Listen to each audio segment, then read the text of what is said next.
به نام خداوند جان و خرد. سلام و درود خدمت همه شما همراهان رادیو مهر.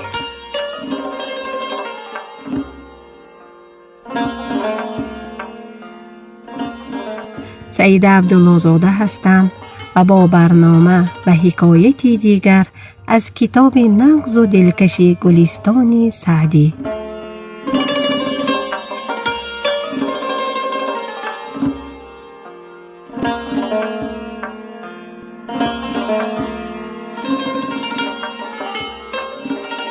لحظاتی رو در کنار شما عزیزان خواهم بود.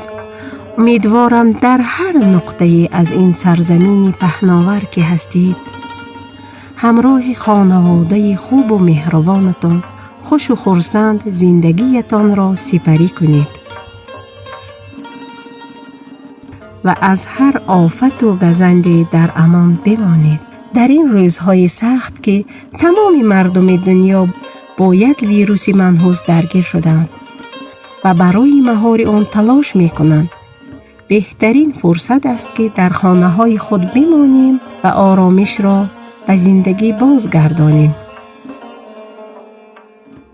حتما دیده یا شنیده اید که بعضی از مردم چقدر بی‌پروا و بی اهمیت به ویروس کرونا و بدون رعایت کردن پروتکل‌های بهداشتی همچنان در مکان‌های عمومی رفت و آمد می‌کنند. بهتر است بدانیم که گاهی حتما خود انسان گرفتار کرونا نمی‌شود. منتقل کننده و جابجا کننده این ویروس است، یعنی رفتن از جایی به جای دیگر و سبب آلوده کردن افراد دیگری که از ایمنی پایین‌تری برخوردارند می شود.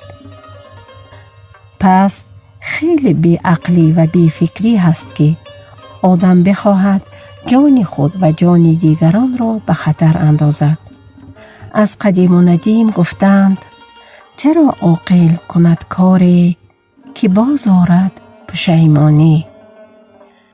گاهی برخی انسان‌ها کارهایی را بدون فکر و اندیشه انجام می‌دهند که خیلی به ضررشان می‌شود.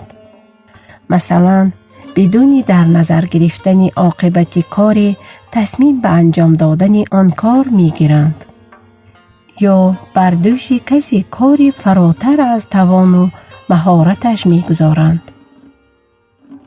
حتی خداوند تبارک تعالی نیز هیچ بنده را به بیش از وسعش تکلیف نمی‌دهد.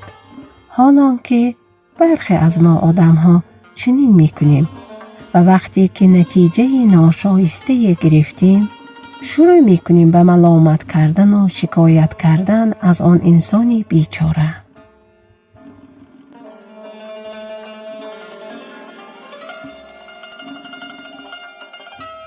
مگر نه این که هر کسی را بهر کاری ساختند؟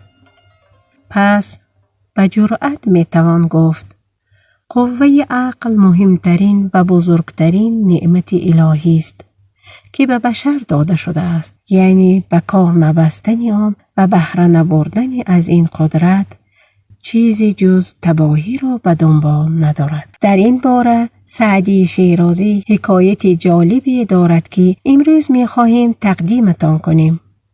لطفاً تا انتها همراه ما باشید.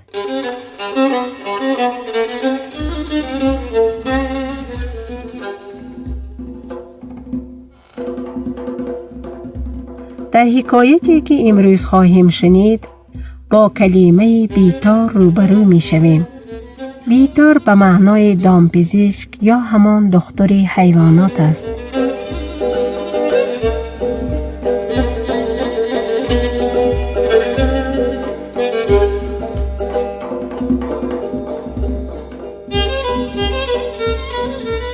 مردکی را چشم درد خواست، پیش بیتار رفت که دوا کن. بیتار از آنچه در چشم چارپای می کند در دیده او کشید و کور شد. حکومت به داور بردند، گفت بر او هیچ تاوان نیست. اگر این خر نبودی پیش بیدار نرفتی.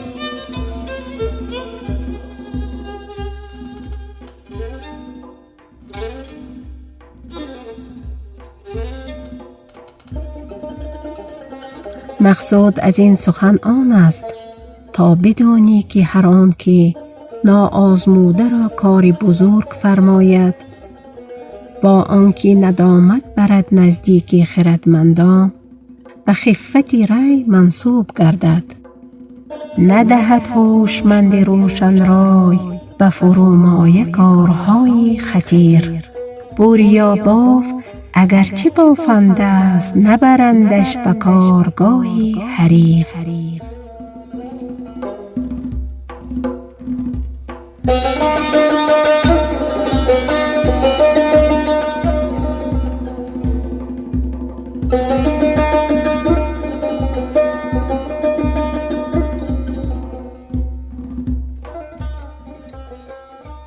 بله عزیزان شنونده، انسان عاقل و باهوش کسی است که در برابر تصمیماتی که میگیرد خود را مسئول میداند و برای همین همیشه عاقبت کار را در نظر گرفته بعد تصمیم میگیرد.